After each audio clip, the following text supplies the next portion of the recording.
पाथर्डी तालुक्यातील करंजी येथील भटेवाडी येथे सामाजिक कार्यकर्ते छानराज शेत्रे यांची तथागत देशी गायींची गोशाळा असून डोंगराच्या पायथ्याशी ही गोशाळा असल्यामुळे या डोंगर परिसरात नेहमीच बिबट्यांचा वावर असतो। या गोशाळेमध्ये सद्यस्थितीला 67 गायी असून मंगळवारी मध्यरात्री गोशाळेतील एका गायीवर बिबट्यानं हल्ला केल्यानं या हल्ल्यामध्ये गायीचा जागीच मृत्यू झाला। मागील 2 वर्षात या गोशाळेतील तब्बल 13 गायींवर बिबट्यानं हल्ला करून त्यांचा बळी घेतलाय। भटेवाडी परिसरात बिबट्याचे वास्तव्य असून वन विभागानं पिंजरा लावून त्याला पिंजऱ्यामध्ये डांबण्याची व्यवस्था करावी या संदर्भात शेत्रे यांनी अनेक वेळा वन विभागाशी पत्रव्यवहार देखील केलाय। 2 वर्षात 13 गायींचा या बिबट्याच्या हल्ल्यामध्ये मृत्यू झालाय। मात्र एकदाही वन विभागानं शेत्रे यांना नुकसान भरपाई दिलेली नाही। गायींवर हल्ला झाल्यानंतर बिबट्याचे ठसे तसेच इतर अनेक महत्वाचे पुरावे वन खात्याकडे सादर केले, मात्र वन विभागानं कायम वेळ मारून नेण्याचं काम केलंय। प्रत्यक्षात मात्र शेत्रे यांना अद्याप एकदाही मदत झालेली नाही।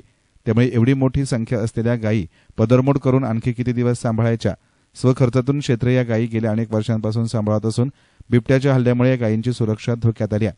वन विभागाच्या डोळेझाकपणामुळे शेत्रे यांच्या गोशाळेतील गायी, लहान वासरं तसंच परिसरातील शेतकऱ्यांचं जनजीवन धोक्यात आलं असून या संदर्भात शेत्रे यांनी तिसगाव वन विभागाच्या अधिकाऱ्यांना देखील चांगलाच धारेवर धरला।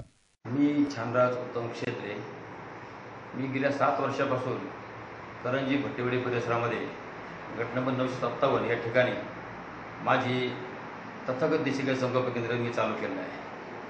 परंतु गेली 4 वर्ष वन खात्याशी पाठपुरावा करतो बिबट्याचं काहीतरी करावं, परंतु बिबट्याचं हे काही करत नाही। फक्त पिंजरा आणून ठेवला मोकळा, तो आजही मोकाच पडला आहे। अशा परिस्थितीमध्ये रात्री बिबट्याने अगदी मानवी वस्तीपर्यंत हल्ला केलेला आहे। महादेव अकोलकर या व्यक्तीच्या वासराचा त्याने चावा घेतलेला आहे। तिथे मुलं पळाली म्हणून तो बिबट्यातून निघून गेला आणि पुढे आमच्या गोठ्यावर येऊन एक गाय त्यांनी मारली आहे। 2 मेला एक अशी गाय मारली होती। त्याच्या अगोदर मला वाटतं मार्चमध्ये एक गाय मारली आहे।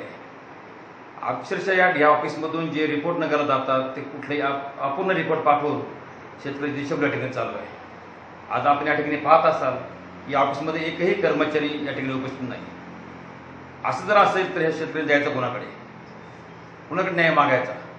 मी माननीय वन परिक्षेत्र अधिकारी यांना विनंती करतो की आपण अजूनही वेळ गेलेली नाही। मी ज्यावेळेस नगरला मागणी केली की वन बिबट्याचं क्षेत्र जाहीर करावं, आपण ते करत नाहीत। आपण उलट आम्हाला ब्लॅकमेल करत आहात। परंतु आता माझं आपणास विनंती आहे, आपला बिबट्या जर आमच्या परिसरात पुन्हा आला तर मी तुमच्या वन परिक्षेत्र अधीक्षक याच्यावर फेर दाखल करणार आहे। कारण तुम्ही आम्हाला धमकी देता, तुम्ही डोंगरात यायचं नाही, आम्ही जात नाही, आम्ही जंगल सांभाळायचं। चूक आहे का? आम्ही एवढे जंगल सांभाळून तुम्ही सगळ्या ठिकाणी डोंगर जाळा, आम्ही आमचं क्षेत्र परिपूर्ण आम्ही राखून ठेवलं। तिथे बिबट्या येऊन वास्तव्य करतो, तुमचं कधी लक्ष नाही, तुम्ही दुर्लक्ष त्या ठिकाणी आहे। आणि म्हणून आता इथून पुढे जर हल्ला झाला तर कोणत्याही क्षणी कुणाचाही विचार न करता वन परिक्षेत्रात गुन्हा दाखल करण्यात येणार आहे। एसएन मीडियासाठी प्रतिनिधी सचिन दिनकर, पाथर्डी।